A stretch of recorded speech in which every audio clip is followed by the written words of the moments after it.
এর আগে মধ্যমগ্রামে অবস্থিত একটি ইস্কন ভক্ত দ্বারা পরিচালিত নিরামিষ খাবারের দোকানের সন্ধান আমি আপনাদেরকে দিয়েছি। দোকানটির নাম নন্দরানী কিচেন। মধ্যমগ্রামের দুটি আউটলেটের পাশাপাশি এই নন্দরানী কিচেন প্রোভাইড করেন একটি দারুণ ক্যাটারিং সার্ভিস। নিরামিষভোজী সহ প্রসাদভোজী মানুষদের বিয়ে, বৌভাত এবং অন্নপ্রাশন সহ আরও যে কোনো বৈদিক অনুষ্ঠানে এই ক্যাটারিং সার্ভিস দ্বারা খাবার এবং প্রসাদ সরবরাহ ও সার্ভ করা হয়। এই নিরামিষ ক্যাটারিংটি সার্ভিস দিয়ে থাকে গোটা বাংলার যে কোনো প্রান্তে এবং ক্যাটারিং এর পাশাপাশি এনারা হোম ডেলিভারি, বুফে এবং ব্যাংকোয়েট সার্ভিসও প্রোভাইড করেন। আবারও মনে করিয়ে দিই, সবই কিন্তু সম্পূর্ণ পিওর ভেজ।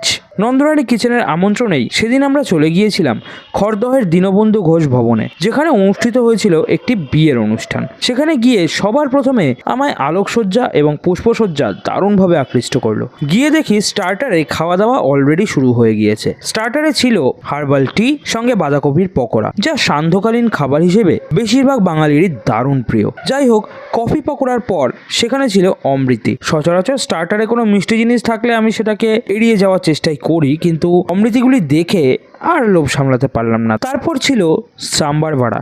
বড়া তো বড়ার মতোই ছিল, কিন্তু উড়িয়ে বাপরে, সাম্বারটা না জাস্ট অসাধারণ ছিল। ইডলি ধোসার সাথে আমি অনেক জায়গায় অনেক রকমের সাম্বার খেয়েছি, কিন্তু অনেস্টলি এত সুস্বাদু এবং থিক সাম্বার আমি আগে কখনো কোথাও খাইনি। তারপর ছিল সফট ড্রিঙ্কস এবং কোল্ড ড্রিঙ্কস। স্টার্টার পর্ব শেষ করে আমরা পেটকে একটু হজম করার সময় দিলাম, যাতে মেন কোর্সে ভালোভাবে খাওয়া দাওয়া করতে পারি। কিছুক্ষণ এদিক ওদিক ঘোরাঘুরি করার পর আমরা চলে এলাম মেইন কোর্স খেতে। যাই বলুন না কেন, অনুষ্ঠান গৃহের ডেকোরেশন কিন্তু মারাত্মক ছিল। মেইন কোর্সে গিয়ে দেখলাম আরো এলাহি আয়োজন। যারা বলেন মানুষ পয়সা বাঁচাতে নিরামিষ খাওয়ান, তারা কখনো কোনো নিরামিষ অনুষ্ঠানে যানইনি। চলুন এবার মেইন কোর্সে যাওয়া যাক। সবার প্রথমে পনির সাঁটে, গ্রিন চাটনি এবং স্যালাড দেওয়া হলো। সাঁটেটা বেশ সুস্বাদু ছিল এবং ঝাল ঝাল গ্রিন চাটনিতে ডিপ করে খেতে আরও ভালো লাগছিল।